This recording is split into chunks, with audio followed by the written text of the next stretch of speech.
Welcome to Houdini 11 Shader Interface Design for Artists. In this training video, we're going to take a look at the interface for the Mantra Surface Shader, which is this one you see right in front of you. And we're going to do some redesign work to make it a little bit more functional for artists. We're going to deal with parameters that exist inside the surface and displacement tabs. Now this setup, this interface is not too bad. It's logical. Under surface you have diffuse, subsurface, reflect, refract, emission, opacity, and settings. And that seems pretty straightforward where you'd expect to find everything. Except insofar as you can never know if you have a diffuse and a reflect map on unless you look through two different tabs. And if you want to know if you have maps on all of the channels, you actually have to individually click through every single tab in the interface to find out where they all exist, and there's no one place that you can know that. So if you could build a shader, but if you have to come back to it a month later and do some work and you have to get to know the shader again, you actually have to dig through a whole bunch of tabs and look at a whole bunch of information. So what we're going to do is we're going to roughly maintain this tabbed hierarchy for the advanced settings, and we're going to take some of the simpler and most commonly used settings such as the enable buttons, the intensity buttons, and the use map buttons, and we're going to move them up above here into rows of controls. And there's going to be one line for each channel, one for diffuse, one for color, one for subsurface, one for reflect. And you notice reflect is split into reflect lights and reflect objects and environment map. Each of those is going to be its own line as well. And what it's going to look like at the end is this. So you see the tabbed interface is down below. It still has surface and displacement and OpenGL. Surface is split up a little more extensively now. Instead of having just 5 tabs, we have 10 tabs here, and they're set into their logical channels: diffuse, color, what they called emission before is now called luminous. See there, luminous, which is a little more descriptive. We have reflect lights and reflect objects in their own tabs. The environment map, opacity, refraction, subsurface scattering, and settings.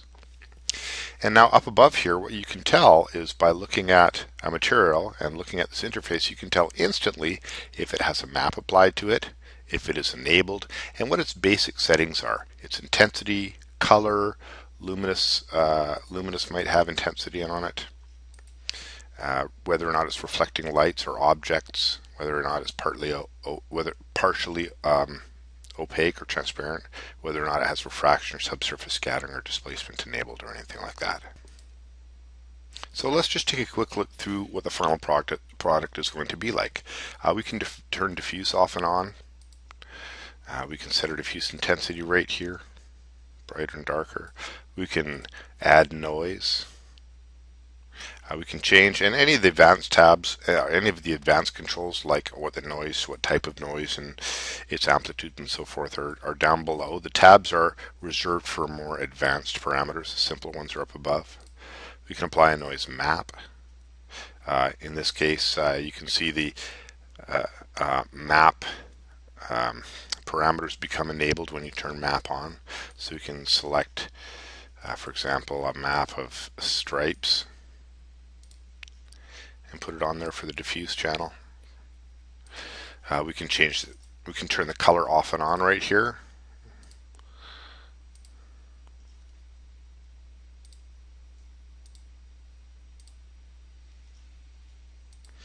And set the color. We can put a color map in if we wish, for example. Let's see, I must have a photograph here that we can put in. This is multiplied by this color, by the way, so I can turn the color off to take the multiplication out, or obviously I can also go back and set the color to white. I'll just select white from here. And all the other channels, luminous, whether or not it's luminous, whether or not it emits light, although diffuse bounces has to be turned on in order for you to see it actually emit light. Reflection of lights, what we've previously known as specularity, is right there. Reflecting objects, so you can see now the ground is reflecting in there.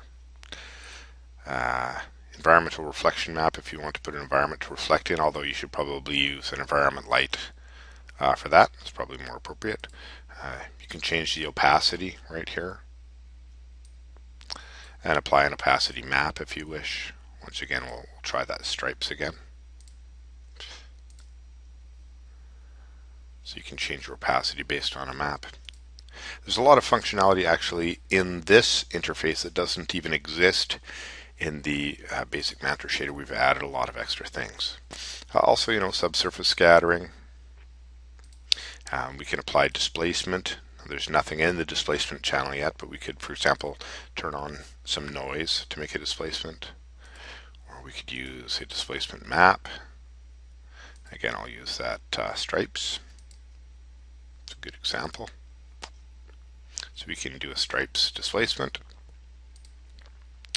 And then there's fake displacement, bump and normal maps, although normal isn't working right now. That needs to be repaired by side effects, but I know they're working on that right now. So hopefully that gives you an overview of what our final look is going to be like, and hopefully even more importantly, you get a sense here of how powerful it is to have all of these basic settings right directly in front of you in one interface. And some people may look at that and go, oh my God, that's monolithic. How can you have so many controls in one place? But the real beauty here, there's two beauties here. This system allows you to very quickly set up a material, but even more importantly, coming back and looking at a material, it allows you to very quickly analyze it in case there's repairs that need to be made. One of the great functionalities of this, you may have noticed, is that when I click on color, this automatically goes to the color tab. When I click on opacity, it automatically goes to the opacity tab. So as soon as I select a control, it automatically brings up the more advanced parameters for me if I want to work on it. If I want to put a map in color, obviously I'm going to enable it, and then I'm going to click to the color map and select the map. Well, it already does that for me. So there's a little bit of scripting going on underneath here, just a little bit. Nothing to be afraid of. It's actually very, very simple. So if you're not a scripter or coder, there's nothing to be intimidated about. You'll see how simple it is. These are tiny, simple little scripts called callbacks that get run every time we click one of these controls.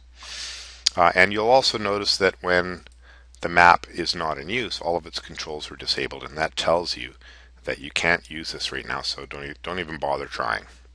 And those are all wired together as well, and we'll learn how to do that with also some very simple little scripting commands as well. So without further ado, let's open up our basic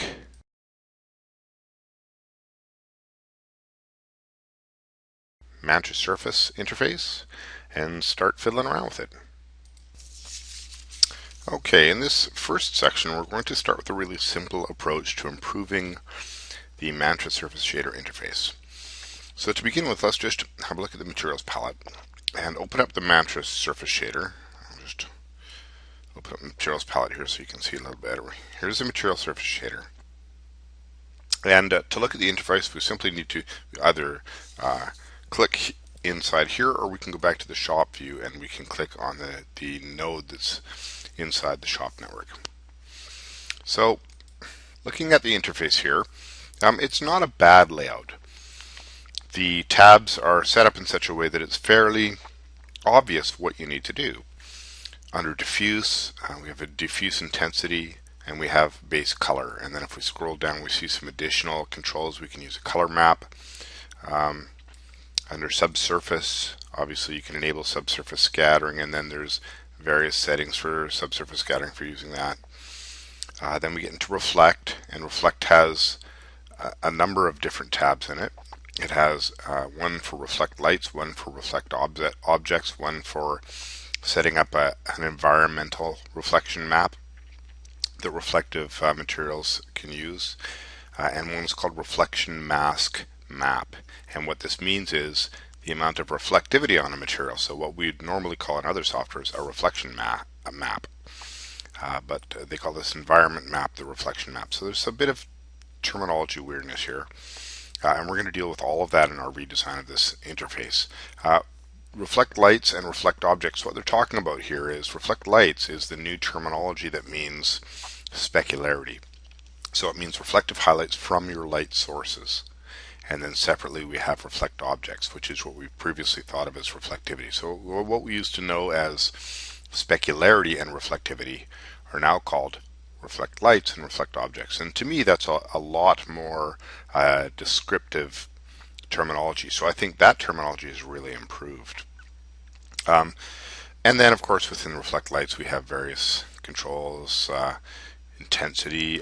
They still call it, even though it's reflect lights, which used to be specularity, they still call it specular intensity. So that'll still give you a hint if you're used to the older terminology. And you can put in a specular map.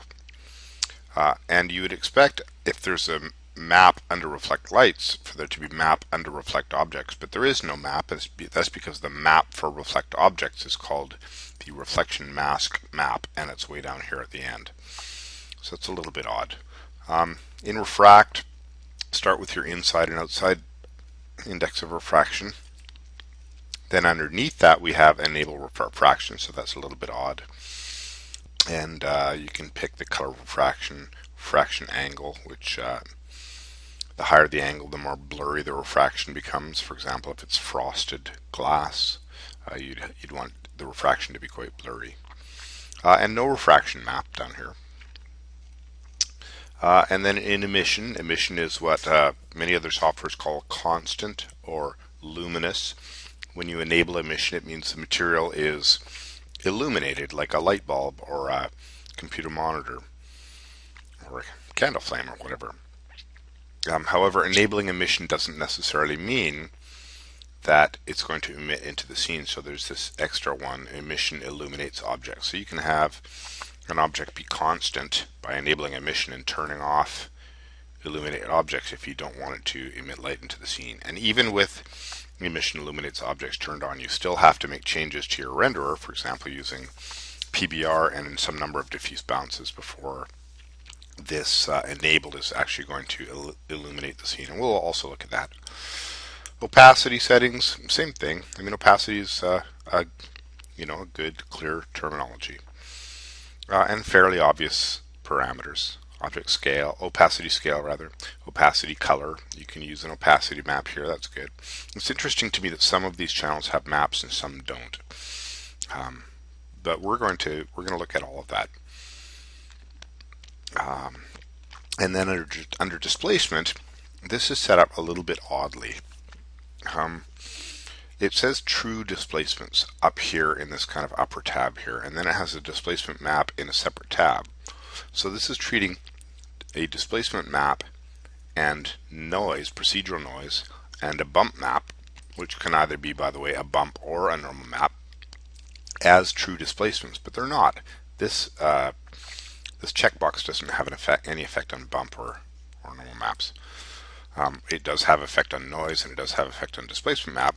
So this should probably be reconfigured so that you have displacement and bump and normal, and each of those has a map and noise. And we're going to totally reconfigure that, so it'll be a lot more intuitive, and parameters that belong at the same hierarchy level are together, as they aren't now in many cases.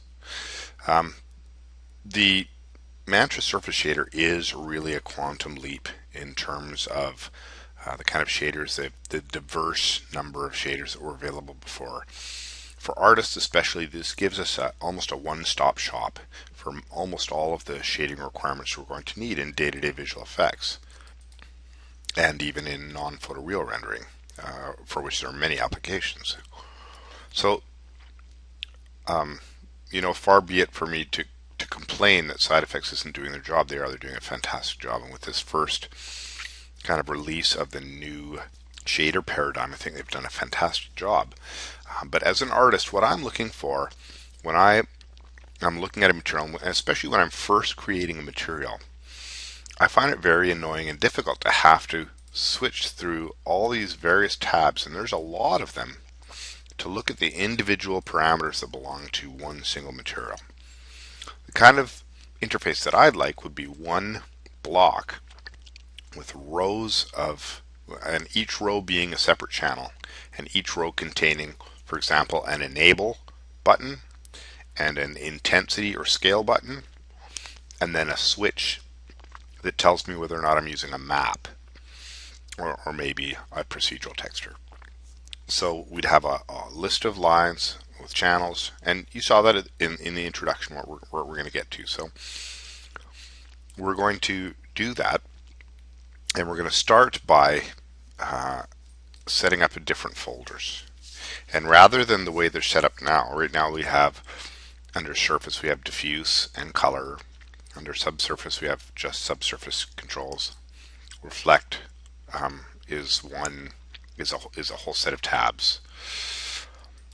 Refract is one tab. Emission is one tab. Opacity is one tab.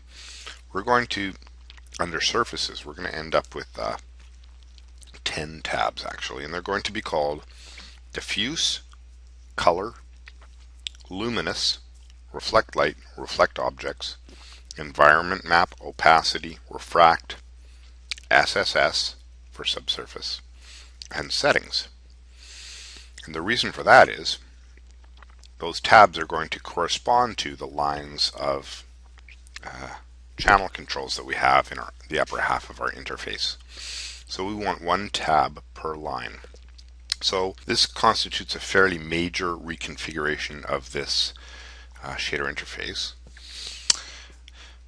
However, what you'll see at the end is that when you look at the upper interface, which has all the lines of channels, you'll be able to tell very quickly what's going on in the most important channels and with the most used settings of those channels in one single panel.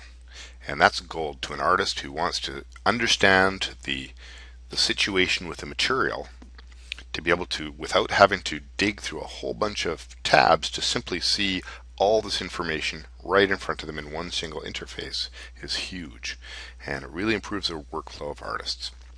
So without further discussion, why don't we go ahead and get started.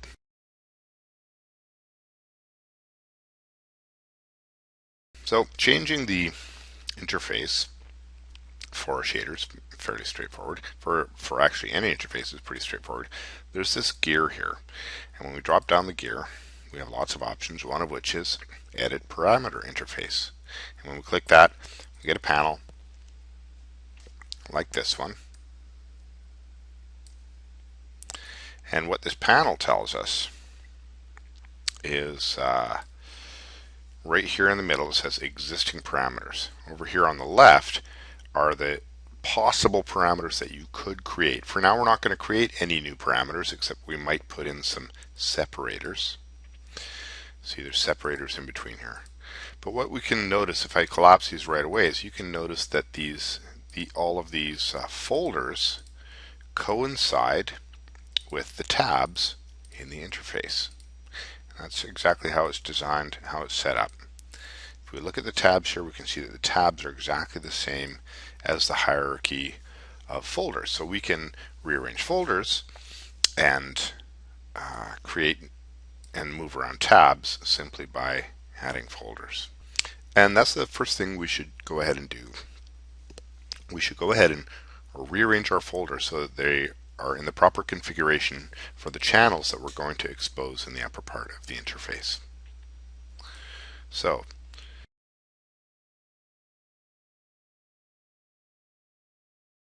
the first channel is diffuse in the surface, within the surface tab, and that already exists. Well, we want to add another one next to it called color. So I'm going to go ahead and just grab a folder from the possible parameters. I'm going to drag it right under diffuse. I'm simply going to rename it color. The next one we want after color is called luminous. Well, we already have a folder that has the luminous controls in it that we want. It's called emission. And the reason why I'm changing emission to luminous is because I think that the parameter names should be as clear and concise, simple as possible. I think if you follow that philosophy through the creation of this interface, you're going to end up with an interface that's really slick, simple, and is very easy to understand. Now, emission could mean the emission of light, but it doesn't necessarily mean the emission of light. And what we want is terminology that does mean emission of light. And I think a great word for that is luminous. So I'm going to rename this luminous. and I'm going to move its position so that it's up right next to color. The next one after luminous is reflect lights. So that already exists inside the reflect tab. There's reflect lights, reflect objects, environment map, and a reflection mask map as we discussed. I'm just going to grab this one and drag it right up underneath luminous. Next is reflect objects. Once again, I'm going to grab that out of the reflect tab and I'm going to push it right up here. After reflect objects, I want to have the environment map, which is the environment reflection map. So I'm going to drop that in right behind reflect objects. After that, I would like opacity, which already exists. So it's going to go right in behind environment map. Then I would like refraction. Refraction goes after opacity. It seems logical. And after refract is subsurface. Now what we're left is reflection mask map. However, as I mentioned, I felt that this should be part of the reflect objects tab. So what I'm going to do right now is just drag that folder underneath reflect objects and just leave it there for now. I'm actually going to put it at the bottom, and I'm going to rearrange it a little further later on, but for now it just exists at the bottom of that interface. So I'm going to apply all of these.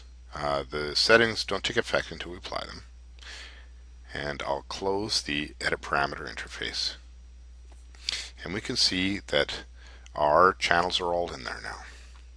Now it's going to mean we're going to require a little bit more interface, but it's well worth it. One of the things we notice is that there are dots after some of the words, which means they're a little bit long. So one of the things we can do is we can go back and look at our folder names and see if there are more succinct ways that we can type them so that our interface doesn't have to be so wide. So let's look at the edit parameters interface again.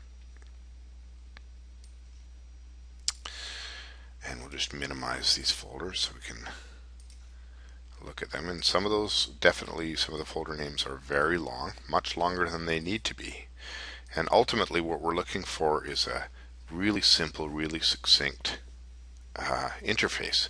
Now, any artist who's been working for any time in the industry knows that diffuse is often expressed as diff. So I don't see anything wrong with simply putting diff. For color, once again, I think COL will be just fine. For luminous, I think we could get away with LUM. For reflect lights, definitely we can get away with REFL lights. And the same with reflect objects. For environment map, everybody knows that ENV stands for environment. Opacity could really simply be OPAC. Refract could very easily become REFR. And by the way, we don't have to change it in here. We can change the label up here in the parameter description. Also, we'll be doing a lot of that as well. Subsurface is very easily identified with the 3 letters SSS. And the reflect tab is actually now empty, so we don't even need it anymore, so we can delete it. Now we still have all exactly the same parameters that we had before, and we're not going to look at displacement yet. We'll get to that in a minute. For now, we're just looking at the surface. So we have diff, col, loom, reflect lights, reflect objects, environment map, opacity, refraction, subsurface, and settings. I'll apply those, close the edit parameter interface. And there we have a nice interface, and we actually have a little bit of space here, so we can even push it back. See how far we can go without collapsing. So it's going to take up, in this 1280 wide, 1280 by 720 resolution, I'm going to have to go about half of the parameter. But in most CG monitors these days are about 1600 pixels wide or more, sometimes even full HD or larger. So you end up taking up a lot less of the interface. However, the amount of the interface we take up is less important than how slick this interface is to read when it's finished. So Now that we've done this and we've decided what our channel names are going to be, let's go ahead and start adding the upper part of this interface.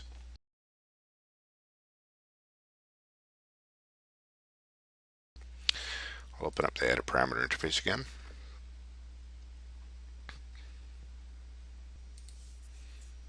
Now, as we discussed earlier, the idea here is to create an interface above this tabbed set that contains the most basic and most often used for parameters for each one of these tabs. So starting with the diffuse channel, what's obviously the most used will be enable diffuse and the diffuse intensity. So we're going to put those in the interface above the tab. So we simply open the diffuse, and it's very simple to do. All we have to do is grab the enable diffuse channel, simply drag it right up on top here, and then we want to put the diffuse intensity after it. Okay, let's apply that. Take a look at what that's done for us in the interface. So what we see is that up above here now we have enable diffuse and diffuse intensity.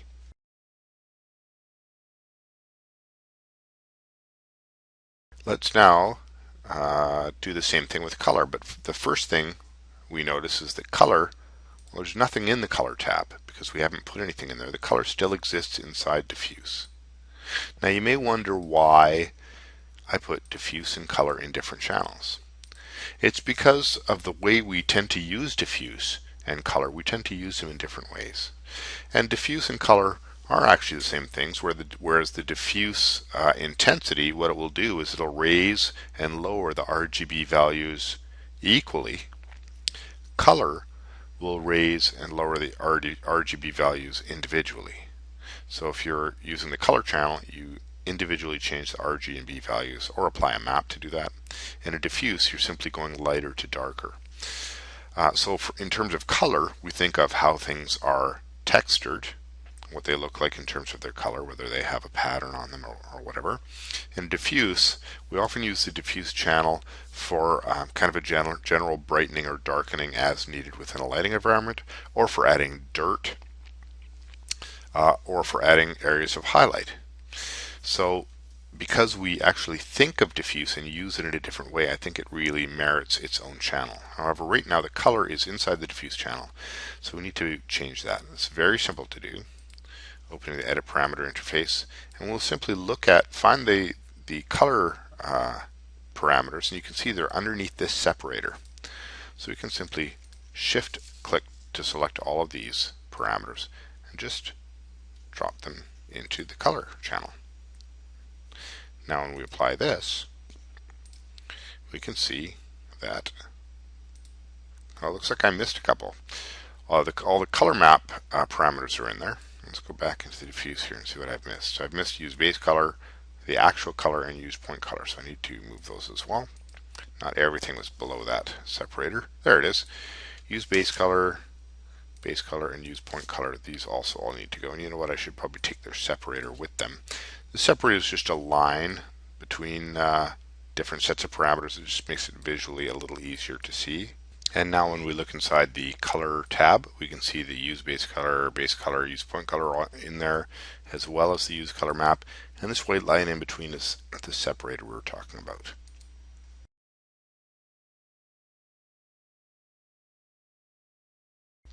Now, before we move into adding color, one of the things I said was that I wanted all of the controls for any one channel to be together on one line. And right now, enable diffuse is on a line, and then diffuse intensity is next to it. I want them to be beside each other. That's incredibly easy. Once again, in the edit parameter interface, if we look at enable diffuse, just select enable diffuse, and there is a little checkbox down here that says horizontally join to next parameter. That means instead of pushing the next parameter onto the next line, it'll suck it right up onto the line beside it. When we apply that, take a look at it, we can see now it says enable diffuse and diffuse intensity. So the next thing we want to do is add the color channels down below. So we want to add the controls that would be most often used, and I think those would be use the base color, and then what the base color is, and then I think use a color map. So once again, back to the parameter interface, edit parameter interface, and we'll take use base color, and use color map, and we're going to push these right up underneath the diffuse ones that we put up there. And then for the first and second interfaces, we're going to click on horizontally join to next parameter so that all three of those appear in one line together. Let's take a look at that. So now we have enable diffuse, diffuse intensity at the top, then we have use base color, and then there's our color. And then back here we can choose to use a map. And you notice that in the tab below, the map will not be enabled unless you actually use color map enabled. Now the great thing about having this tab up here instead of down here is that once this interface becomes fairly full, these are going to be down, all the controls are going to be down at the bottom. You may have to scroll down to see them. And you don't want to have to look through a whole bunch of tabs in order to tell whether or not there's maps. Simply by looking at this checkbox, you can tell whether a map is applied to that channel.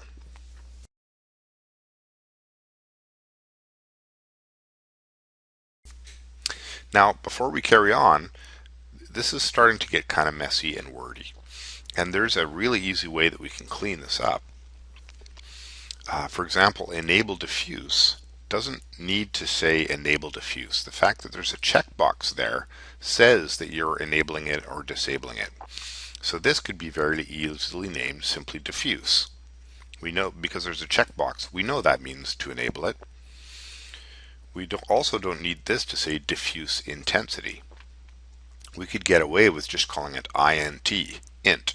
Everybody knows that int means intensity. So if this said diffuse and this said int, then we have a lot fewer words up here. So let's go ahead and do that and see what that looks like. So instead of calling it enable diffuse, and we're not going to do it here, we're actually going to do it in the parameter here now. We're just going to call it not even diffuse, we're just going to call it diff. And then for diffuse intensity, we're just going to call it int. And you'll see that this really cleans up that line. So diff, int, enabled, disabled. And when it's disabled, of course, the control goes away. Now the reason we don't have a use diff map here is because this mantra surface doesn't come equipped with a diffuse map in the parameter interface. Once we get past the basic section 1 here where we're redesigning the interface, and then we're going to do another section on adding some simple scripting to add a little bit of extra functionality. In our third section, we're actually going to be doing some network rewiring for those of you who want to get into a little bit more advanced work. And at that time, we're actually going to just add a diffuse map into here. So it'll say use diffuse map, and we'll probably even add a use noise. So in your diffuse channel, you can either have a diffuse intensity, or you can have a diffuse map, or you can add a procedural noise to it as well. Or you can add any combination of those three. But this is where we're going to start with right now, just diffuse and intensity. Now, with that in mind, you can imagine that we could simplify these as well. Use base color, we don't need the word use. And we don't need the word base. All we need, and we don't even need the word color, just COL will do just fine, thank you very much. And then, because this says color, and this is a vector with a little color swatch in it, we don't need anything at all here, because it's right next to the word COL. We'll know that this is the vector for the color channel. And over here, we don't need it to say use color map. We don't need to say use because it's a checkbox. We know we're supposed to use it or not use it. We don't need to say color because it's in the color channel line. All we need it to say is map. A checkbox with the word map beside it is super simple, succinct, easy to understand, and takes up way less screen real estate. So let's make those changes. So use base color is simply COL. Base color becomes nothing, Actually, we just turn off show label. And for use color map, we're just going to say map. Apply that. Let's take a look at that. Do you see how much cleaner that is? Clean and simple. We know this whole line is color because it starts with the color enable. We know that this is the base color vector because it's right beside COL, and we know that if we want to use a color map, we have to pick this. And if we look in our color tab, we'll see that the color map isn't enabled. Rather that the color color map parameters aren't available unless the enable button is on.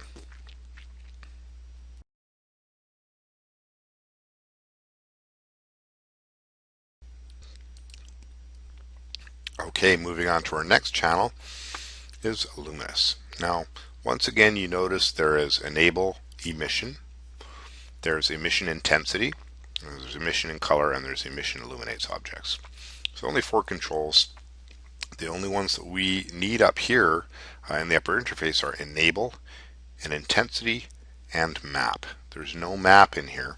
So once again, once we get into one of the later exercises in this video, we're going to be looking at adding an emission map. In this case, we're going to call it a luminous map. So first, let's move these controls up into the upper interface where they need to be. So we don't need diffuse or color anymore.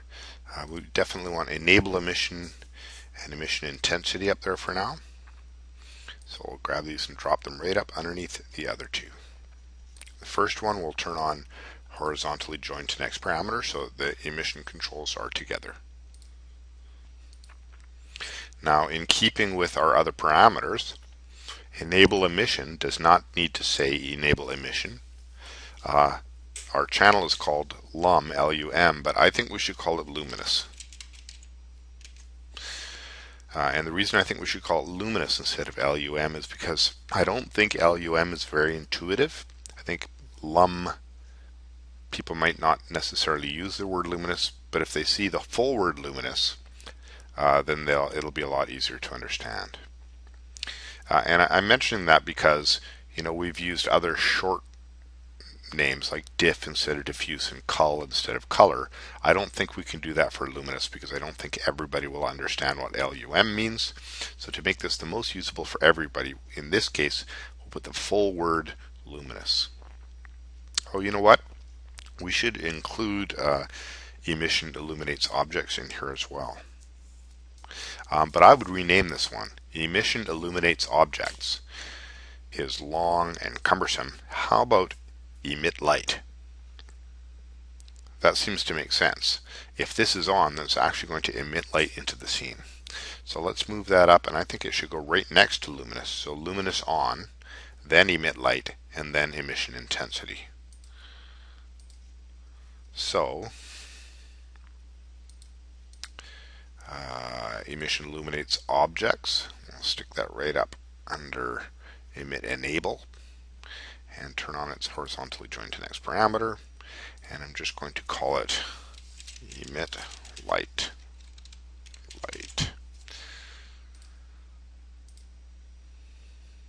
Okay, so now we have luminous, emit light, and then emission intensity, but once again emission intensity can simply be int. So let's fix that. Emission intensity right here. I want to try to be consistent on our channels so that in every channel, intensity, for example, is named the same. And you'll find that we have some kind of a slider for almost every channel, and it'll either be called int, or which means intensity, or scale. So for things like displacement scale, bump scale, and things like that. Because intensity just doesn't seem intuitively quite correct for something like that.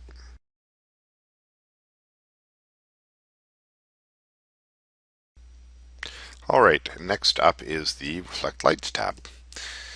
So we're going to put that right up under luminous. And if you watch the order of these channels, these would be carefully selected, and they're channels that seem to follow a logical flow, not only from the most to least used, but in terms of how light interacts, starting with simple light reflection, which is diffusion color, luminosity, then reflected light, and then we get into refracted light.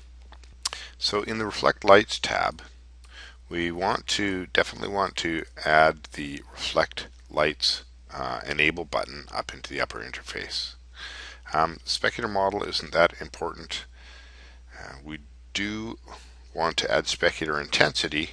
Specular color isn't going to change that often unless you have something specific in mind. There's a specular map here, so we can put a map up at the end of the channel just like we've done with the color. But one control that's really important, these others are a little bit esoteric. One that's really important is specular angle. It's actually incredibly poorly named as well. It should be named reflection blur, because when they're talking about specular angle, they mean the blurriness of the light reflection. So a low angle is a very sharp reflection, a high angle is a very blurry reflection. So we're going to call that blur instead, and we're going to stop using the word specular as well. We're going to call this reflect lights instead of specular. There's two reasons for that. One is the new paradigm is calling reflect lights and reflect objects instead of specular and reflection. And another is that the use of the word specularity in CG as a way of defining reflected highlights from lights is actually completely wrong. Specularity in physics means smoothness. So something that's very smooth is highly specular. It doesn't have to reflect anything to be highly specular. For example, glass is highly specular but not very reflective. Most of the light goes through it and doesn't reflect off of it. It's not very reflective at all, but it's incredibly specular. Vice versa, things can be highly reflective without being highly specular, like a piece of paper or a sheet on the laundry line is very reflective. So it's white sunlight. Most of the light that hits it reflects off of it, but it's not smooth at all, so not very specular. So we're going to try to discard use of the word specular, especially with the advent of photorealistic rendering and with software engineers becoming more and more cognizant of the physical realities of lights and materials and starting to understand the real definition of the word specularity. You're going to start to see that terminology change a lot. So we should stop using the word specular to refer to light highlights, because it's a really bad use of the word, and it's going to be really confusing. So let's go ahead and add the reflect lights to our upper interface. Open the edit parameters again and find the reflect lights. So here's reflect lights. So that's our enable. And we also want, so I'll stick that up there. We definitely want the intensity, so specular intensity. We're going to rename that to just int, of course. And we definitely want the specular angle, which we're going to call blur. And you'll see why when we actually start working with this material. You'll see that when you turn this up, it gets more blurry, and when you turn it down, it gets less blurry. So blur is actually a perfect name for it. And then after this, we would like to have the specular map. So where's our specular map here? Use specular map. Use specular map. There we go. So this will just be the toggle to use the specular map, and the actual file dialog for finding the specular map and so forth will remain down in the tabs. So for these items, we definitely want to turn on our horizontally joined to next parameter to these three.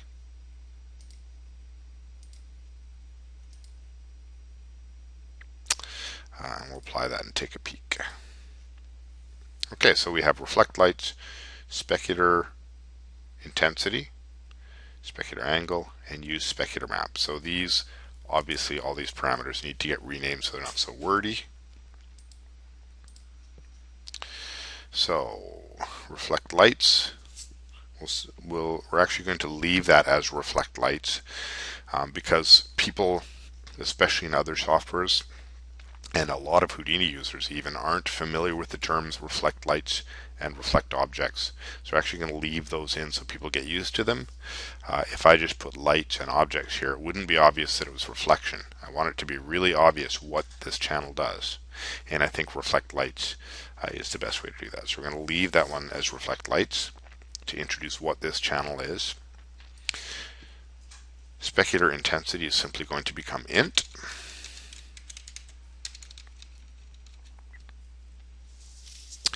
And specular angle is going to become blur.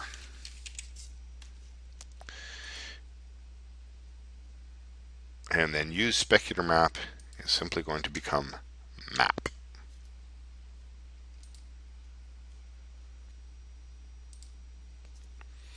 So now we can see we have reflect lights, intensity, blur, and map. Very simple, very clean. And we're going to do the same thing with reflect objects next.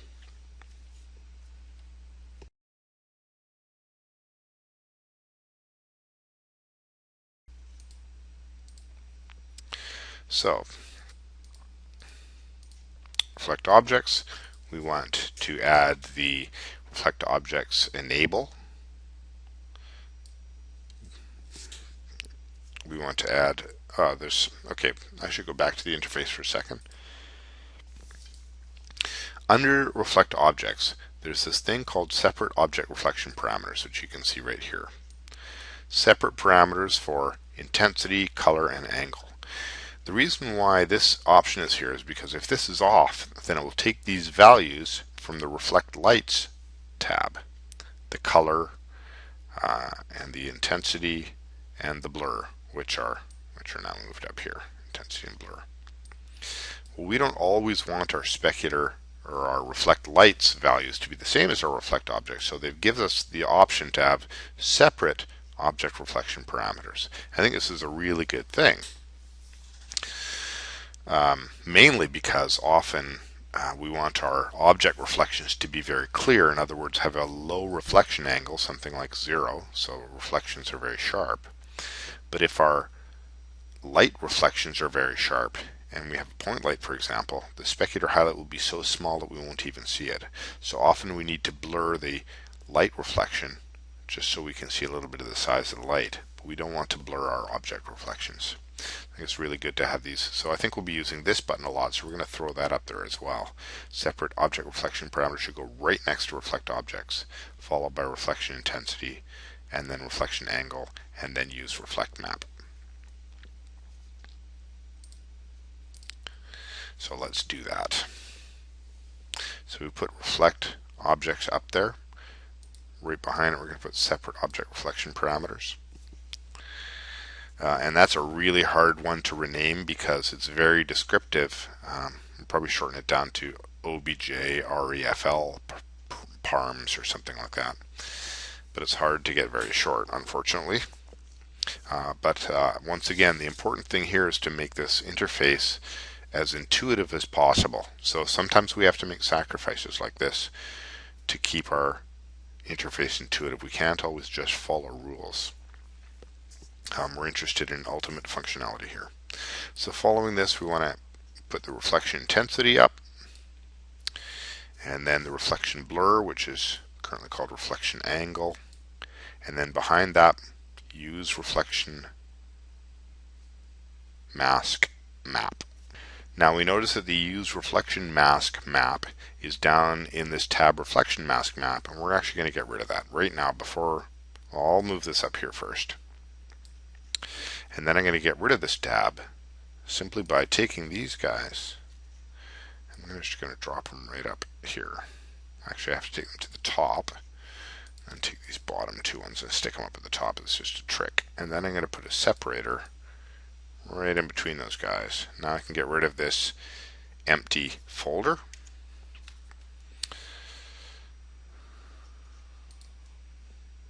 And now when we look at the reflect objects folder, we can see that instead of a separate tab, it's just under the separator reflection map here. Now these are all on the same line. I haven't done the horizontally attached thing here, so I better go do that.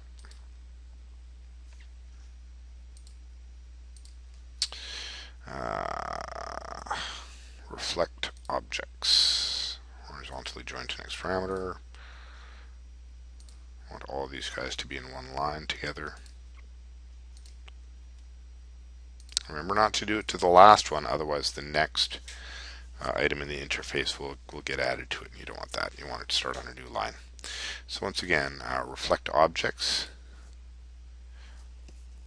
will remain reflect objects so that it maintains the same logical importance as reflect lights. Separate object reflection parameters, you need to shorten as much as we can.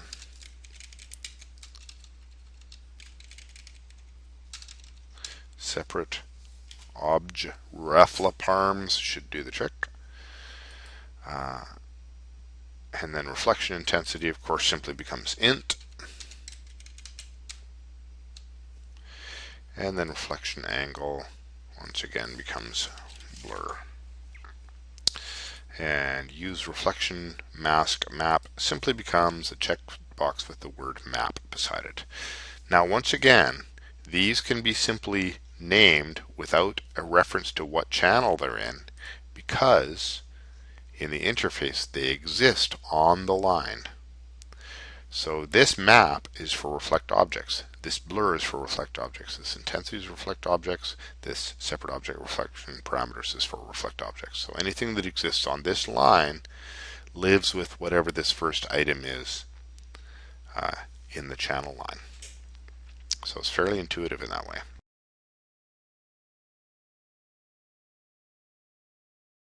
Okay, next is our environment map. Now this isn't an environment map that's going to render in the way you might put an environment light in and then put an image in that so that you can see an environment in the background. This is an environmental reflection map.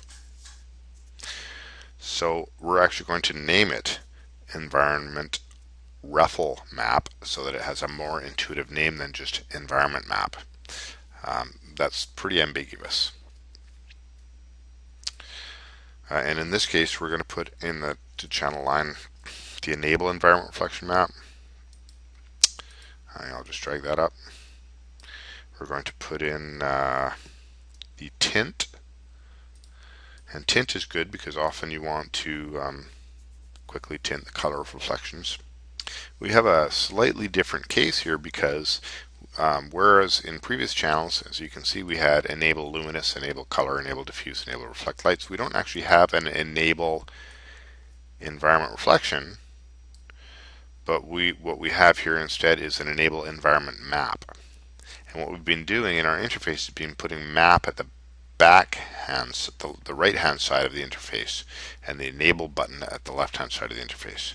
So we'd like our map to be over here, but our enable map is on the left hand. Since we actually don't have separate buttons, we're actually going to duplicate this control and have it be on both sides. And you'll see what I mean in just a moment if that's confusing. So our enable environment map wants the horizontally joined next parameter, and we're going to call it enable REFL map, ruffle map, to make it a little more understandable. And then what we're going to do is we're going to copy this parameter, and we're going to paste it at the bottom as well.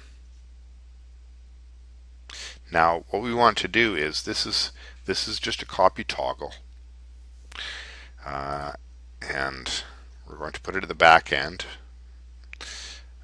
and we're just going to call it map like the other ones, but we need to reference it back to this channel, which is called enable env map.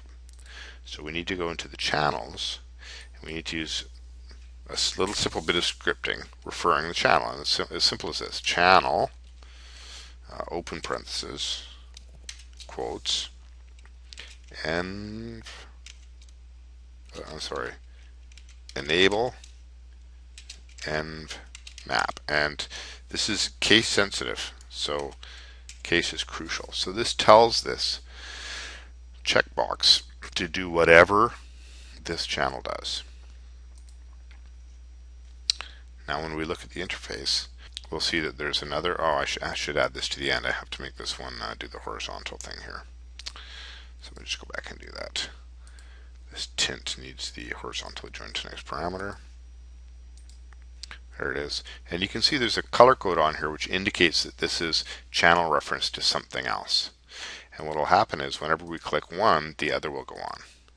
Now this button isn't really necessary because you already have the enable over here, except insofar as all of these channels on the right hand side are going to have the word map and a checkbox.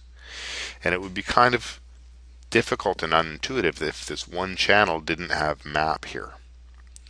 So because enable also means enable the map, because it's only a map, it's nothing else, we've just basically copied this checkbox over here and referenced it with a simple expression. And that just makes the interface a little bit cleaner and more consistent. Okay, so env map tint doesn't need to be that complex of a name. It can just be called tint. Tint, we already know it refers to the environment reflection map. So we'll rename that to tint.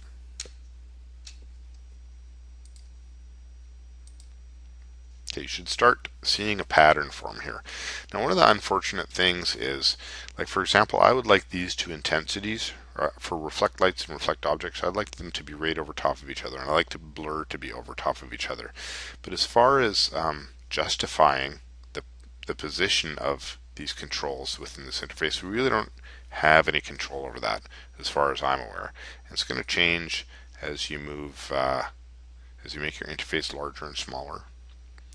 So there's a few things about this that are not exactly optimal, that are a little bit messy. But personally, I think the overall interface when it's done is much, much more functional. And that's just one of the prices that we have to pay. I'm going to save this right now.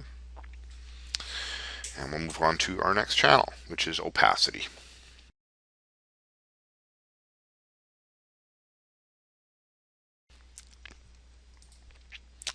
So in opacity, we have opacity scale, which we can think of as opacity intensity. There's opacity color, and there's use opacity map.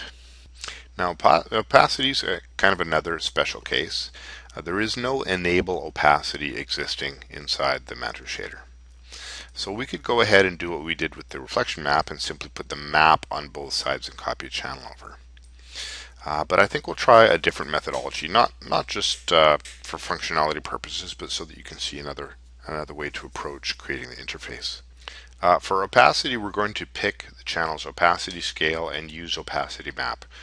We're going to leave opacity color and all the other opacity parameters down in the tab as advanced parameters, just to keep the main parameter interface as clean as we can.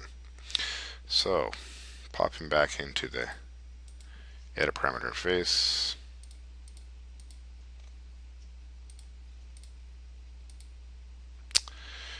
We want to take the opacity scale, and that's going to be our what would normally be intensity, int. You'll notice that the parameter is even named intensity, but they've named it scale because that's more intuitive than intensity for something like opacity, I guess.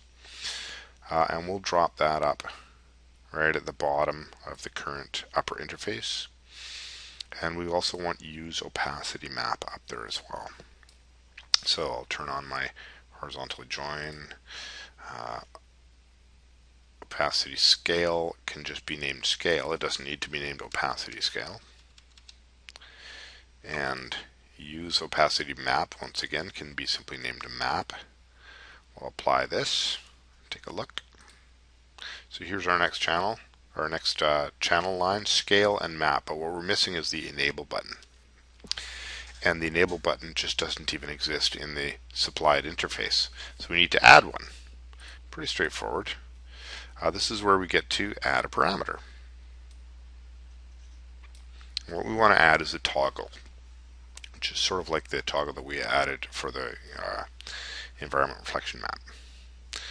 So just grab a toggle over here from the parameter type list and drag it right in here above scale. Okay, and we'll go into the parameter name and we'll name it um, enable opacity. And the label we will give it is simply opacity. And when we apply that and look at the interface, we now see, oh, I have to actually turn, I forgot to turn on the horizontal thing again. Okay, so now we see we have our enable opacity button, but it doesn't actually do anything yet. What I'd like to do is have it turn off the scale control so that you can't work the scale control unless this is off, unless this is on.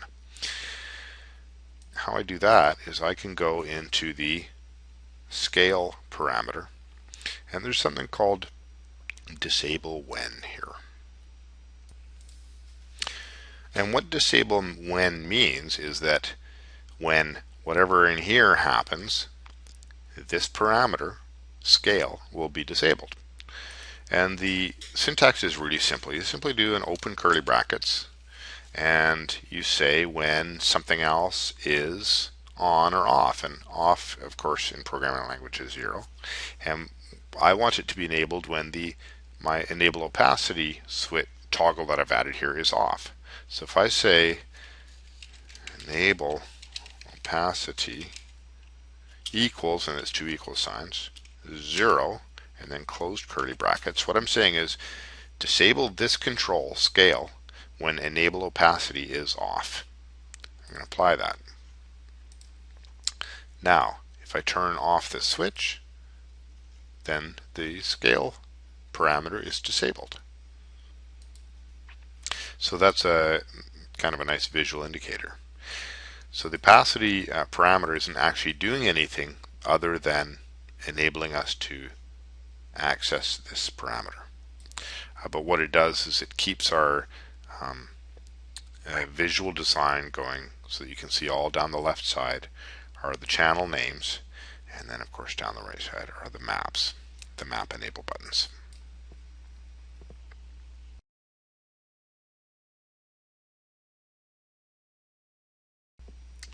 Okay, so that'll do it for opacity. And then next we have our refraction tab. And within refraction gets a little bit more complicated because the basic settings for refraction are more than just intensity. People are always fooling around with these two controls, inside index of refraction and outside index of refraction. What they mean by that is if you have a crystal ball, they want to know what the refraction index is inside the crystal ball and what it is outside the crystal ball. And these have been set to defaults of 1 and 1.2. And the reason why the outside index of refraction is 1 is because air has a refractive index of 1. And usually the outside of something is air, like a crystal ball. And the inside of the crystal ball is denser, so it'll have a higher index of refraction, usually around 1.3. And glass and water are usually around 1.3. There's different indices of refraction depending on the density of the material. Any material that's less dense than air will have an index of refraction lower than 1. Anyways, so these are common parameters to change when using refractions. So we definitely want those to be in the interface. We definitely want enable refractions to be in the interface as well. And also, very importantly, we want the refraction angle to be up there, which is, once again, blur. So blurry refractions, similar to blurry reflections. And then eventually we'll want there to be a use map up there. But in this case, in this interface, there is no refraction map. I think there should be a map for every single channel. So let's go ahead and start twiddling around our refraction interface. So we said we wanted enable refractions, definitely first. And we would like our refraction intensity. Here's refraction intensity, we'll stick that up next to here. And we would like to use a refraction map, but there isn't one, so we're not going to put it in right now. Now we could put in inside and outside index of refraction next to these. Let me just turn on the horizontal join here. We could grab these two things and stick them up there, but they're too controls, two sliders, and we almost never set index of refraction by sliders. We will almost always set them by using known values, and we do that by going onto the internet and going, oh, what's the index of refraction for plexiglass or crystal or whatever. So we normally enter refractive indices numerically and not by using sliders. So what I'd like to do is suggest a different way of getting these up there. And that's by adding a two-channel vector. So instead of having these two things be one on top of the other or next to each other with sliders, I'd like them just to be two numeric inputs. Like, do you see how this three-channel vector is three numeric inputs? If we could put those up there as just two numeric inputs, they'd take up a lot less space. So if we look back in here, we can see we have float vector 2, which is one of our parameter options. So I'm going to drag that over and drop it underneath refraction intensity. And you can see in the channels, there's two channels available. And all I have to do is refer these back to the two index of refraction channels, which are called IOR in and IOR out. And if you remember how we do that, it's very simple. CH for channel, open parentheses, quote, and then I'll say IOR in, close quotes, close parameters, close parentheses. And I can actually just copy and paste that, and then change this to IOR out. Now I know these are the channel parameter names because I can see them right here in brackets here after the name of the parameter is what the actual parameter is called and how it can be referenced. So now when I apply this and look in my interface, I can see that I have enable refractions, which I'm just going to name to refraction, refraction intensity, which I'm going to rename to INT. I don't have a map here yet, we'll add that later. And here I have something that just says label, and it's got two channels, but you'll notice that these two values are the same as these two values. So if I change these ones, those ones change, and if I change these ones, the other ones change. So they work both ways, which is pretty cool. I can set this back to defaults. Set this back to defaults. And now I want to name these a little bit better. So enable refractions should simply be called refra, R-E-F-R. Refraction intensity should simply be INT.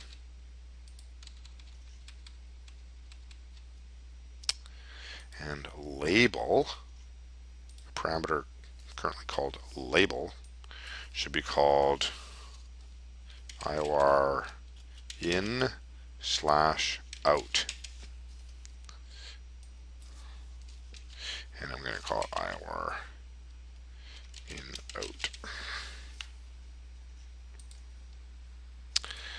And now when we look at here, we see we have our refraction, so we can enable our refractions. We have our intensity right in front of us, and index of refraction in or out. And what I've done is, instead of adding this horizontally to the next line, it's going to get too jammed up. I've just allowed it to go on to the next line. And what I like about it is that it's indented, indicating that it's part of the refraction channel. I'm going to leave it like that. Now, one more thing we need to add after this is, of course, we're missing our refraction blur, and that should be after the index of refraction. So let's take a look at our edit interface, and where's our refraction angle here, and we'll stick that right up under IOR in out and properly name it blur.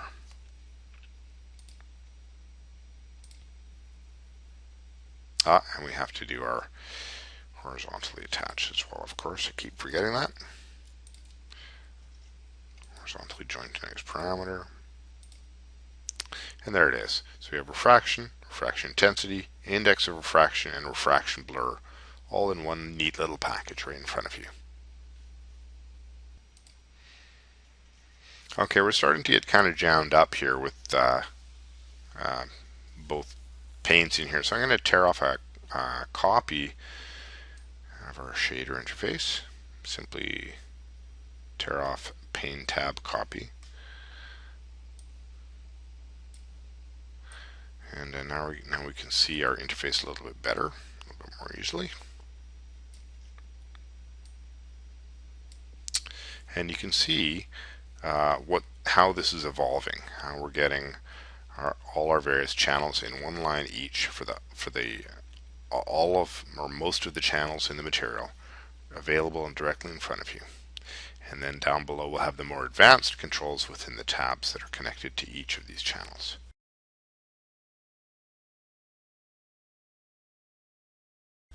So the last one we need to add to our upper interface is subsurface, which we should name to, I thought we had renamed to SSS. Let's go ahead and do that.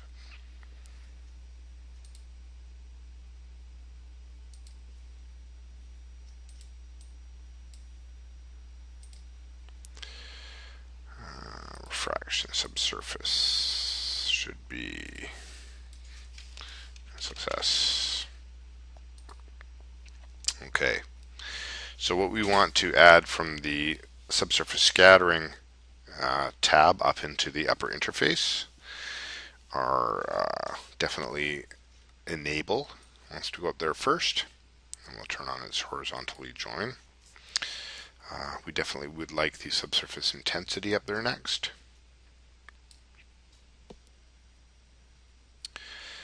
And we have a subsurface map as well, so we want to put the use subsurface map up there. Let's take a look at that and see how that's looking. So we have enable subsurface scattering, subsurface intensity, and use subsurface map. Obviously, once again, wildly overnamed. So let's make some adjustments to those names. Enable subsurface scattering can be named simply SSS. Subsurface intensity, once again, named to INT. And use subsurface map, once again, will simply get named to map. And then when we take a look at our interface, down under subsurface scattering, it's very simple. On or off, intensity, and map. And then the remaining subsurface scattering controls, the more advanced controls, are down here inside the tab.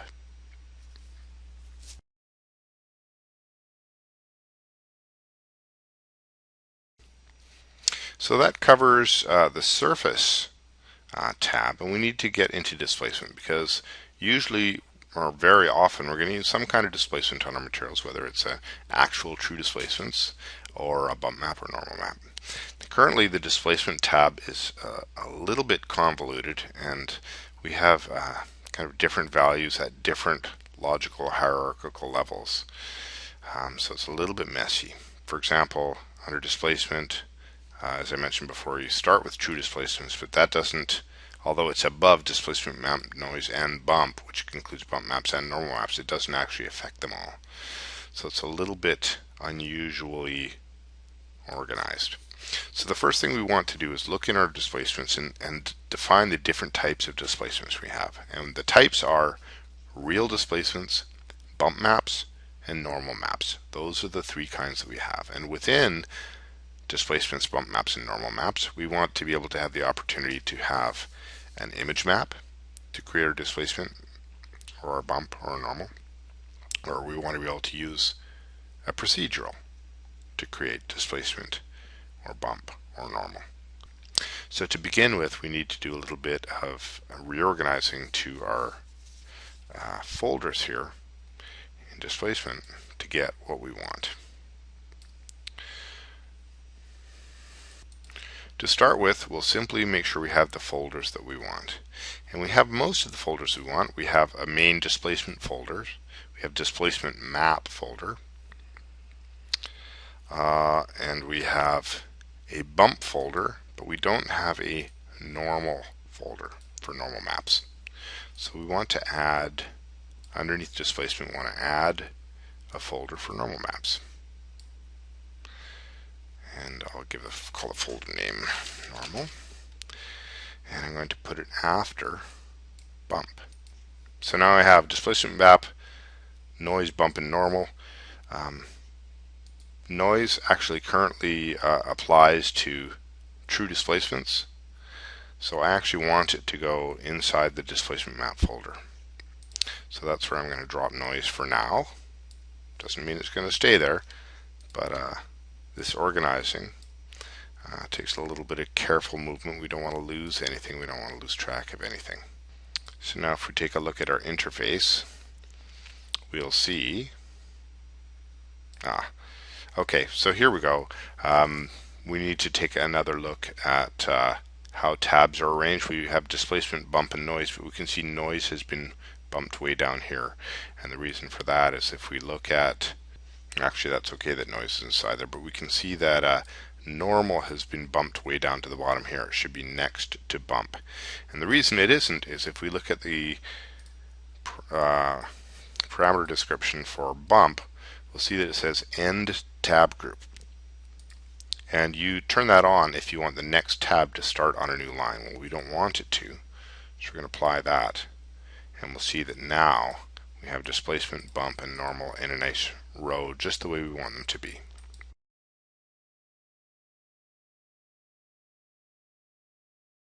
And we're actually going to change displacement map to simply displacement, because within displacement it could either be a map or noise, as you can see here with the new interface. So go back to displacement map and rename this to simply displacement. And now instead of kind of a mixed up melange of settings for displacement, you can see that we have under displacement very logically named displacement, bump, or normal. And there's nothing in normal yet, but don't worry about that. We'll get to organizing all that in a minute. Now, one of the things that bothers me about this layout is this true displacement button. This doesn't actually apply to bump maps or normal maps. It only applies to true displacement maps. So if you have an actual displacement map on an object and you turn true displacements off, the displacement actually kind of turns into a bump map.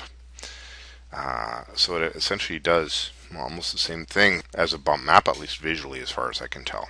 So to me, true displacements belongs inside this displacement tab. However, since we have our upper interface, this should be the enable displacements button, such as the enable diffuse color, luminous, reflects lights, and so forth. So I think that this checkbox should be the first in the line for displacements. So let's go ahead and do that. We'll take our true displacements toggle and we'll put it next up here, and we're going to rename it Dispel and horizontally join to the next parameter as well. And then we're going to take the displacement scale and we're going to put it next to that one. And that's right here. Displacement scale. I'm going to put that right next to displacement. And we're simply going to call it scale. This is similar to intensity for shader things. Scale is scale for displacement, really, and intensity for color and so forth. So we'll just simply call it scale. And now if you look inside the displacement tab under displacement, you can see there's two options. We can enable either a map or noise. So whereas with the rest of the interface, where we've only had the option to put a map in, we have an option to put noise and map in. So I think we should put checkboxes for displacement, noise, and map next to there. So we'll take the enable noise first. We're going to drag that up underneath or right next to scale. And then we're going to get the enable displacement map and drag that up there. So we want to make sure our horizontal join is on these couple here. And then we want to make sure they're sensibly named. Displace we already named, scale we already named. Enable noise will simply become noise because it already has a checkbox next to it, which means enable. And for enable map, once again, we'll just call it map. We'll apply it and take a look at how our interface looks now. So displacement, displacement scale, noise, or map. And all the parameters, all the more advanced parameters for the map and for noise appear inside the displacement tab whenever you enable them. And turning this on and off will change it to true displacements or not displacements. And the nice thing about this is if you're looking at this interface going, what does this do? And you simply turn it off and on with either noise or map enabled, you'll immediately see what this does. And that maintains the integrity of our whole philosophy, which is to keep the interfaces intuitive as possible. Now what I want to do is put two more channels under displacement, and I would like one to be bump and one to be normal. But if you look in the bump tab here, you'll notice that there's a choice between bump or normal. This interface isn't set up to have a bump map and a normal map together, and actually I can't actually think of a practical reason why you would want both enabled at the same time. So we're going to take this map type next, and we're going to put it right under the displacement tab before the bump and normal channel lines. And I think it'll be fairly intuitive once we see it. So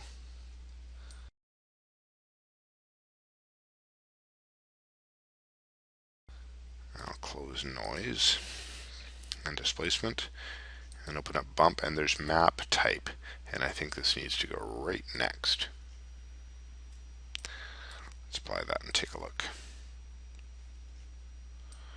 So there's our map type next, and right under that will be bump and normal. So we'll go ahead and we have use bump, and we have bump scale, which we want in there.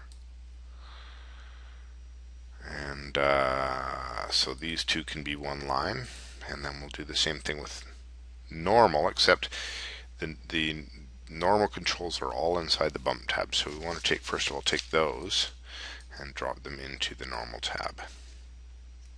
And now we'll take our use normal map,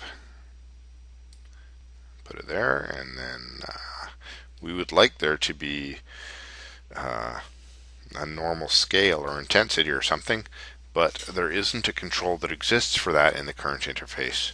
So we're going to add that in a later part of this exercise.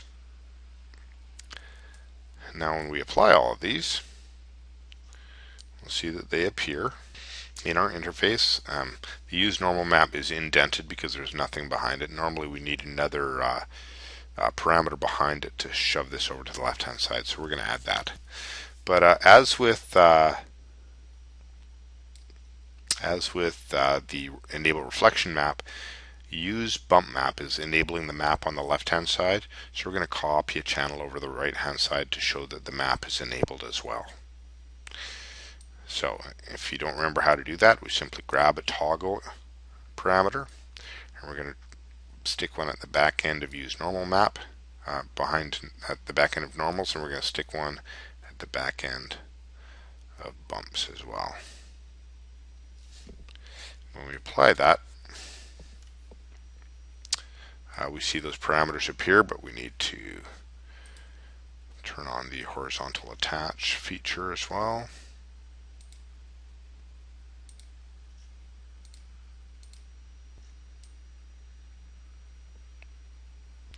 And then of course the two toggles we added are simply called label right now. So we need to do two things. We need to attach them to these channels, and we also need to rename them. So this label will be the use bump map.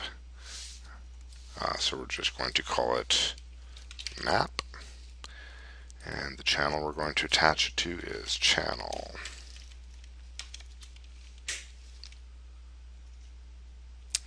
Use bump map. And for this parameter, we're also going to call it map, and we're going to attach it to the channel use normal map. And now when we look at our interface, we can see that those two have been added. The color code tells us that it's channel reference to something else, and that's fine.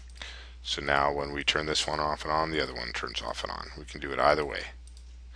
This is disabled right now because map type is set to bump. Watch when we switch it to normal. Now the bump map becomes enabled and the normal map, or disabled control becomes disabled and the normal map controls become enabled. Now once we're able to add a normal scale, this map control will flip over there to the back end. But that's for a little bit more advanced part of the tutorial. So there is our basic parameter rearrangement. What you can see is that all the basic controls for all the basic channels that you're going to need in most cases is readily available directly in front of you, all together in one interface. And this, for an artist, is gold.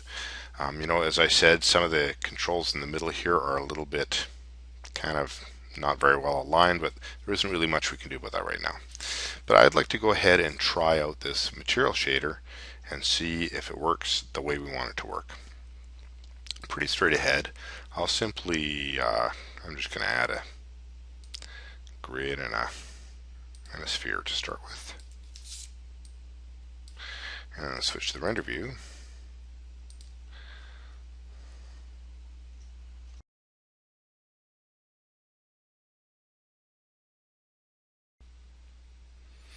Okay, now that we've done so much work putting our interface together, we can see the whole layout here.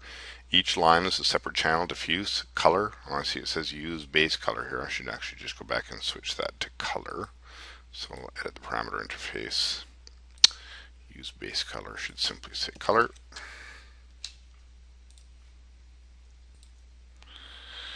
Okay, diffuse, color, luminous, reflect lights, reflect objects, enable reflection map, opacity, refraction, subsurface scattering, displacement, and then down here we have use bump map and use normal map, which are not currently enabled. So let's just see how this works. It's pretty straightforward. Instead of having to switch through a bunch of tabs to change all of these parameters, now we simply have the option of we can turn our diffuse off and naturally it'll go black. We can change our diffuse intensity right here. We really wish there was a diffuse map here, but that doesn't come with the standard surface material. However, in our next section we're going to be adding that map. So let's just turn the diffuse back up to its default of 0.5. I can turn on color. So obviously I can select the color here, pick a nice magenta or yellow or whatever I wish. I can also change them numerically here or use the number ladder just like in the regular parameter interface, or I can apply an image map. Now when I've turned on the map, but I have to go to my color tab and add a color map here. So I just have a few maps on my desktop. I'm just going to pick this image here, and whenever you pick an image, you can always look at it by hitting the preview button, and it'll display it for you. So that's me sitting in the top of a biplane, giving the big thumbs up. So I'm going to apply that image as my color map. Now you can see that it's wrapped around there. It just goes around the default UVs, whatever they are. And right now the image is tinted according to this color. So if I turn off this color, now we get just the pure color of the image map. So if we want color on and we want the pure color map, then this has to be set to white. So you can think of this as a base color and also as a tint to the texture map if you apply one. So that makes these multi-layered, gives it kind of a multi-layered functionality. Actually, for it to be white, obviously it has to be 111. And then we have the true colors of the map. And we also have, I'll just turn the map off. We have luminous. Actually, I'd like to put, I'm going to put a light in position here, just so we can see a little bit of shading happening. Just drop a point light right in there, lift it up a little bit. Go back to the render view. Okay, so now we have a little bit of shading. When we turn on luminous, what we're saying is that this is now luminous like a light bulb. And when we turn on luminous, we have the option to emit light. Now normally this won't do anything. In order for this to emit light, we need to turn on one of the methods such as PBR. So for example, I'll go to the outputs, the ROPs. There's the Mantra IPR.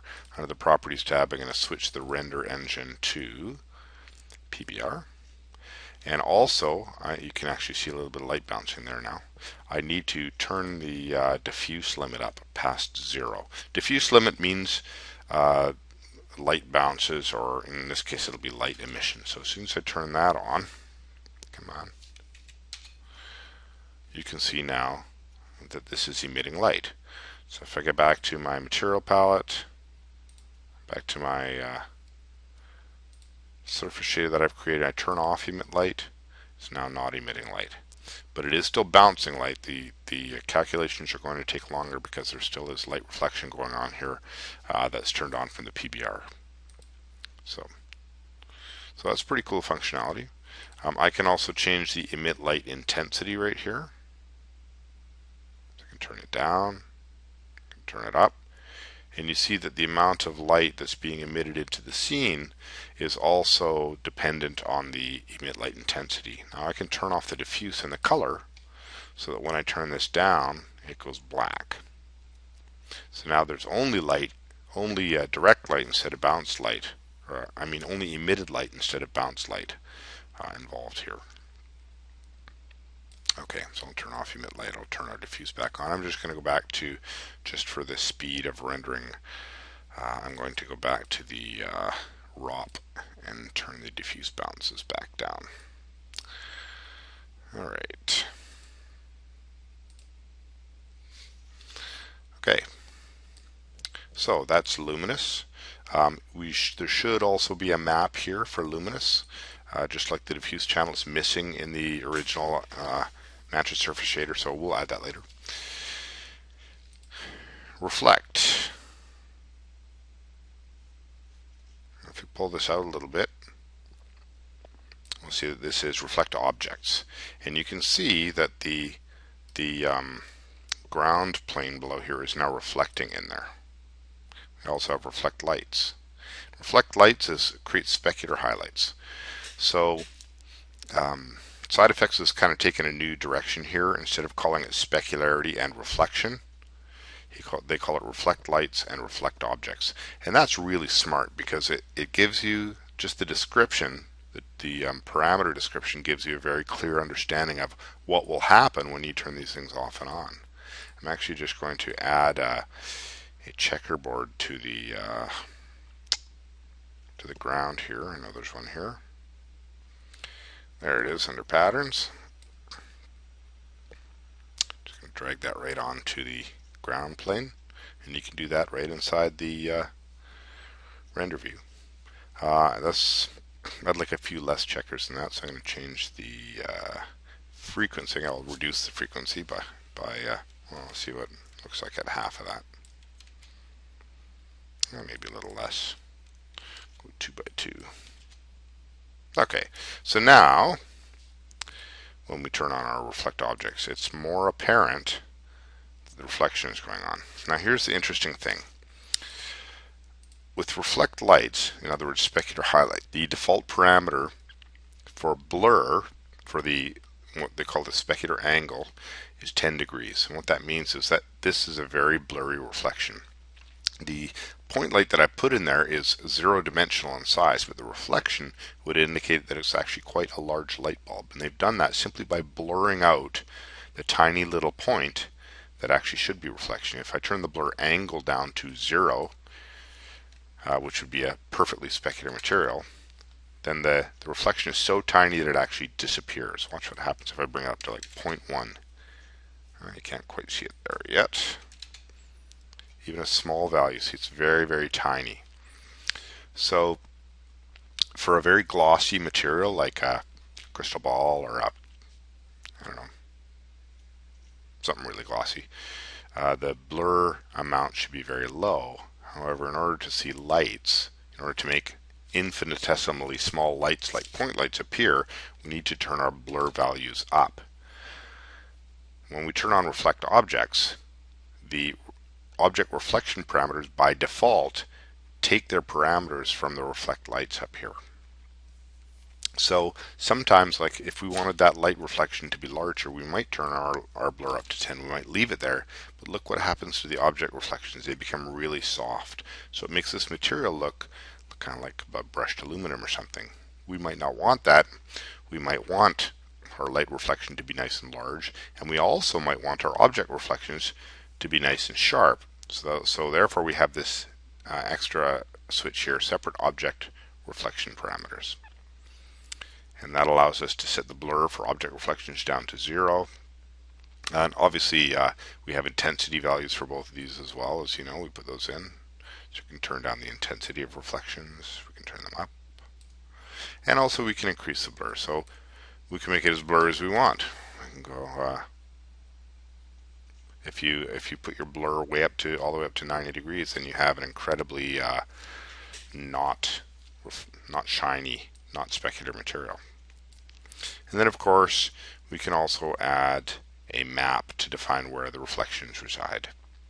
Now the interesting thing about the reflect lights and reflect objects maps is they're not really wired in to do what you'd expect.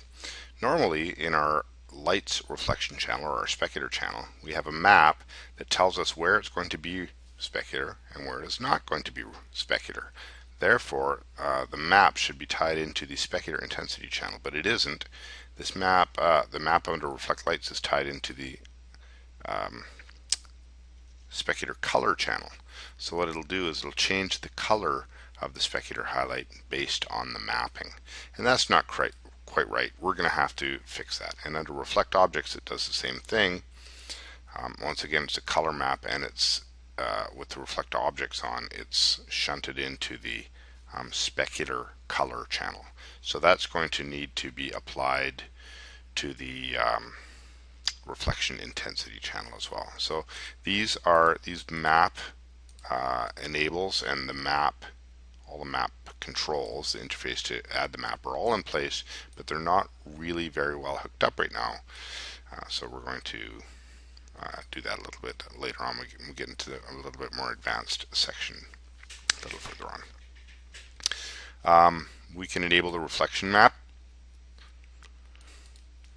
What this is this is the it's like an environmental map, and once again this is also only wired into the specular channel rather than in the reflect objects channel, which doesn't seem right. And in fact, an environmental reflection map probably should be an environment light rather than part of the shader. So when we get a little more advanced, when we get into really making this into a fully functional shader interface, we might even actually delete this channel. Let me just turn those off for now.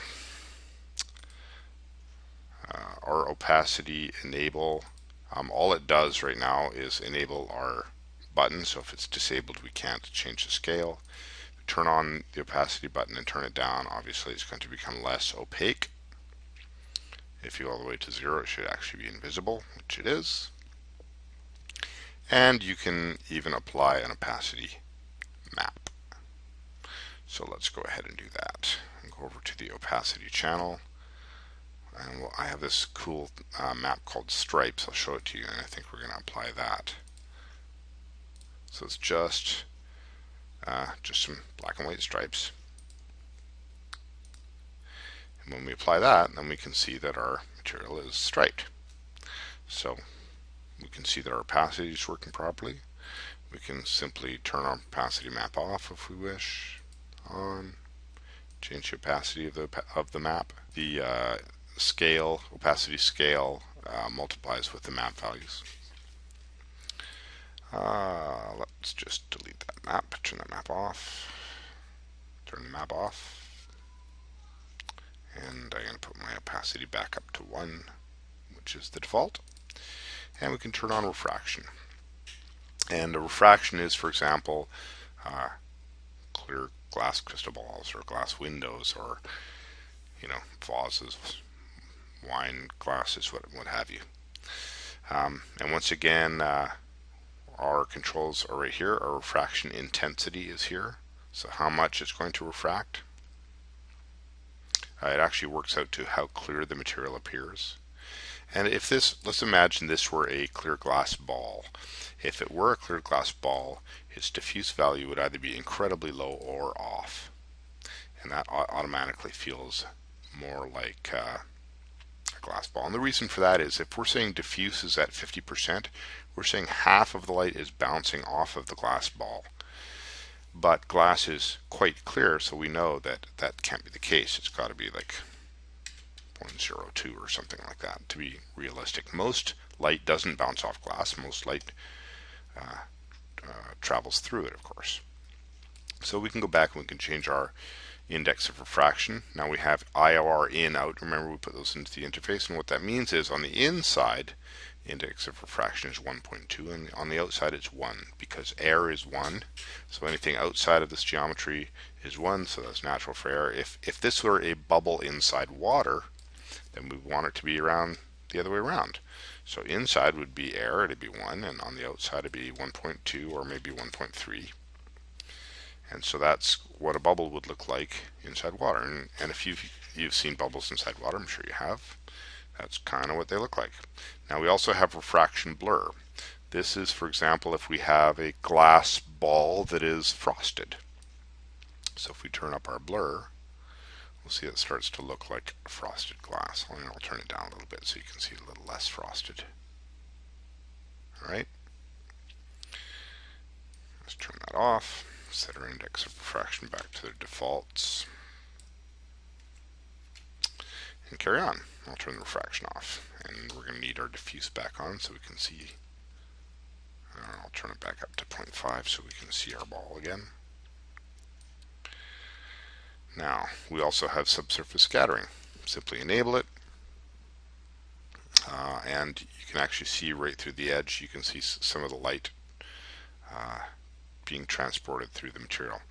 Here, I'll just take a snapshot of this render and I'll turn it off, and then we'll compare the two. To see how that edge is missing now, I'll compare.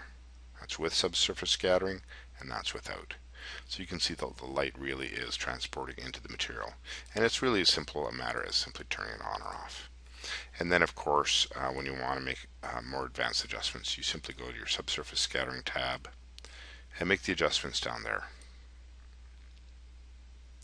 Now, for displacement, we have true displacements. I've taken true displacements and just renamed it displacement because to me a displacement is a displacement, and then fake displacements are bump and normal map. So we can use either bump map or normal map. This is a little bit ambiguous, map type. It looks like it applies to true displacement. And it should apply to the things below it. So I think I'm going to rename that. I think a good name for it would be fake displacement, because we have real displacements up here, and then this will choose which method of fake displacement we want. So here it is, map type, and I can simply rename, give it a new label, fake displacement, apply it,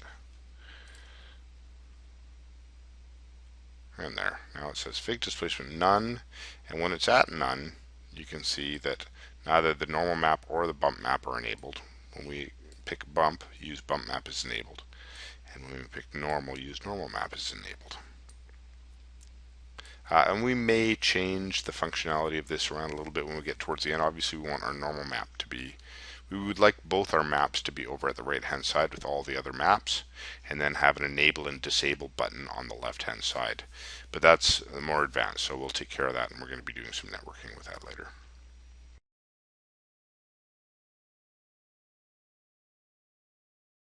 Alright, so what we're going to look at next is the next step in functionality, and that is what we notice is that when we decide to change color, maybe add a map, well, we're not really automatically, we have to then go and find the tab for the color.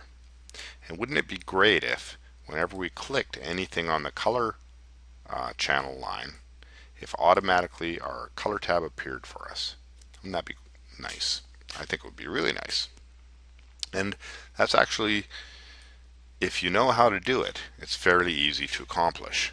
there's something called a callback uh, associated with each of these parameters.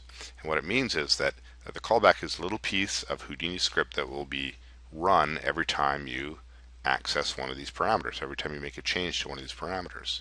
So what we can do is say, well, if I click this on or off, or if I change a color, or if I click map on or off, automatically switch to the surface color tab. The script itself is a little bit convoluted, but once you know how to do it once, you don't really need to understand the underpinnings. You can apply it to anything in your interface. And so here's how it works. Go to my parameter interface, and we'll start with the diffuse enable button. And I just want to bring up the, I'm going to tear off a pane tab copy because I would like to see my interface at its full size. So there's my interface, and I want to be able to automatically go to surface diff whenever I hit diffuse or diffuse intensity, which isn't happening right now. See, if I'm over here in OpenGL or in displacement normal and I hit diffuse, it goes nowhere. So I'm going to look at the diffuse parameter, and I see here it says callback script. I'm going to show you the script and how it works, and then you can implement it in every single channel. The command is op parm. That means operate a parameter. Then we say dot, which means in this folder. And then we need to tell it what folder name to look in. So we want to look into the this set of folders, the top set, surface displacement OpenGL. So look at the surface one, and the name is shading. So let's rename that to surface, because what's important here is not the label. The label can be anything, but actually we're going to leave this name so I can show you exactly what I mean. We'll leave this to shading, and I'll go back to my diff, and it's going to be shading, and then I have to pick which tab I want on here. And the first one is 0, and the second one is 1, and the third one is 2. Remember, software engineers always start counting with the 0. So the first one is 0. Now, the number, we can't simply say 0. For whatever reason, we need to include enough zeros to account for all three of these. So we need to say shading 0, 0, 0. So if we were picking the displacement one, it would be shading 1, 1, 1. And if we wanted to pick the OpenGL tab, it would be shading 2, 2, 2. Down here we have 1, 2, 3, 4, 5, 6, 7, 8, 9, 10 tabs. So to pick diffuse, we're actually going to need to put 10 zeros. But first we need to know the actual name of the diffuse folder, not the label. Diff is the label. Let's find out the actual name. The actual name is diffuse folder. These are actually all called diffuse folder. All the folders in a hierarchy, all of the peer folders take the name of the first folder and then add a number behind it, as you can see. So the name for all of them is diffuse folder. So let's go back to our diff enable, and we'll say diff folder 0, 0. I have to put 10 zeros in there. 0, that's no, 0, 0, 0, 0, 0, 0, 0, 0, 0, 0. Now, that is the callback that will enable us to go to this level of tab whenever we hit this diffuse button. I'm going to apply this. I'm just going to go over to displacement, and I'm going to hit the diffuse channel. And you can see that it went right to where I want it to be. Now I can apply that to the intensity channel, the intensity parameter. All I have to do is copy it. Copy parameter. I'm going to the intensity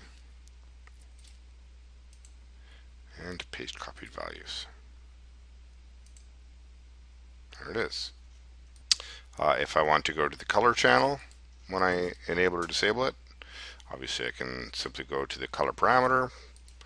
I can copy and paste in the value, except this time I need, since the color is the second one, I need to change the diffuse folder values from 10 zeros to 10 ones.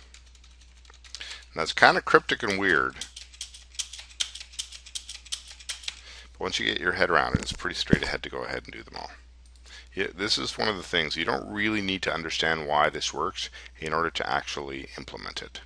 So now, no matter where I am, if I could be in OpenGL under the displacement tab, if I click color, it automatically goes to the color tab. Diffuse automatically goes to the diffuse tab, color automatically goes to the color tab.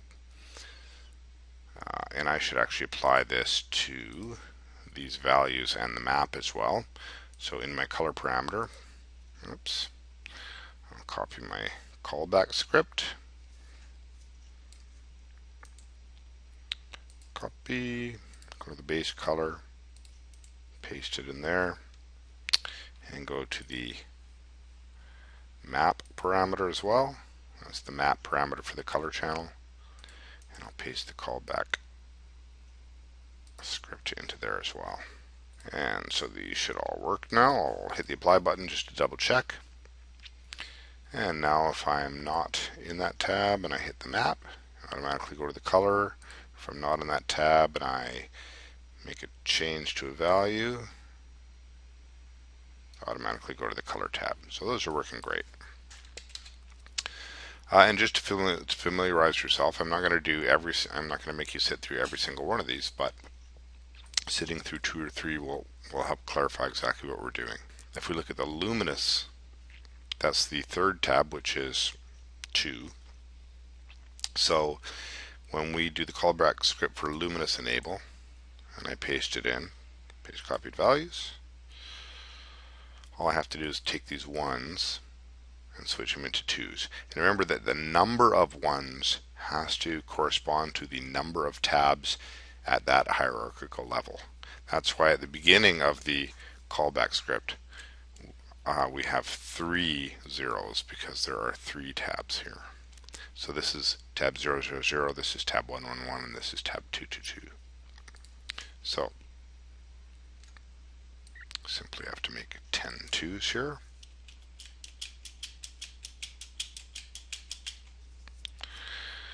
Apply it, and then I'll copy this value, the script,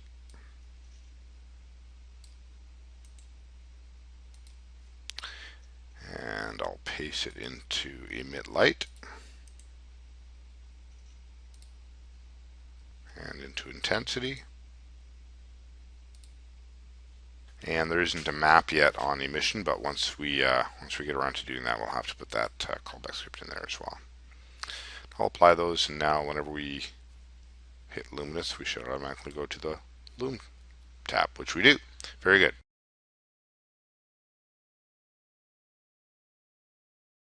Now, let's get on to displacement, because that adds a little level of complexity. And here's the difference. For displacement, let's go straight to displacement. So when we turn on our true displacements, we want to go to this displacement tab and this displacement tab. So this is 111 and this is 000. And we need to know the names of both of these as well. So the name of this displacement tab is shading, and the name of this displacement tab is displacement map folder. So I think that's poorly named. Let's simply call it displacement, all lowercase. So shading, displacement. That's actually pretty logical too. So if we go to our displace enable, we'll paste our callback script in here, and then we'll make the changes. So back at the beginning, shading 000, we want the second tab, so that becomes shading 111. And then the next layer is not called surface. If you remember, it's called displace or displacement. And then we have 10 number 2's. Well, we want number 0, but we can't have 10. We can only have 3 because there's 3 tabs. So this becomes, instead of 10 2's, it becomes 3 zeros. I know it's kind of weird, but that's how it works. So now, no matter where we are, when we hit our displacement enable button, we go straight to the tab that we want. And once again, I'll copy this callback script. I'll paste it onto the scale, the noise, and the map that are on this channel.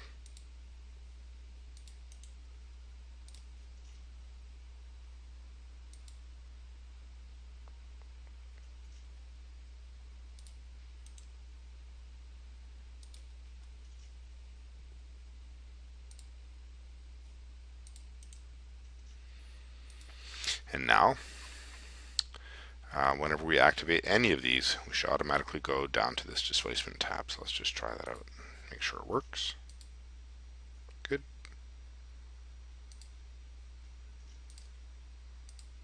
Good. And good. Okay, so that's all working properly. I'll go ahead and hook up the remainder of these surface channels here. And I'll be back when that's done. Okay, so I've gone and I've added all the callback scripts, and now we can see whenever we click on a value or change something, our tabs automatically change to the context appropriate tab for whatever it is we're recently clicking on. And that adds awesome functionality. It means when we're interested in adding a map, we don't have to hunt around for a tab. It's just right there in front of us. Every little addition like this improves the artist's workflow and speed somewhat. And when we put all of these together, overall we see an incredibly massive improvement in the ability of an artist to quickly put together a shader. So just this functionality, what we've done so far, if this is all you do, if this is only as far as you get, and you're using the Mantra Surface Shader, just making these changes will really vastly speed up your ability to create textures in Houdini. And indeed, the final OTL is going to be included, downloadable. So if you're looking at this video, it means you obviously have access to it, so you can just load it up and start using it. Or, I mean, this is the way I like to have things. You may not like things the same way I like them, and you may decide to create your entirely own interface. But this is a really good start. In our next section, we're going to start looking at, well, why there isn't a map for diffuse and luminous, I don't know. But there needs to be. And we're going to start digging into networks, and we're going to do some really simple, easy networking. If you haven't done networking before, don't be intimidated by it. The kind of functionality that we can add is really simple. And if you have any familiarity with the node-based workflow at all, you will be able to look at these node networks and understand what we're doing. And if not, you can simply look at what we do in the next section and simply copy it by rote to add the parameters to your interface that you need for items that you may find missing.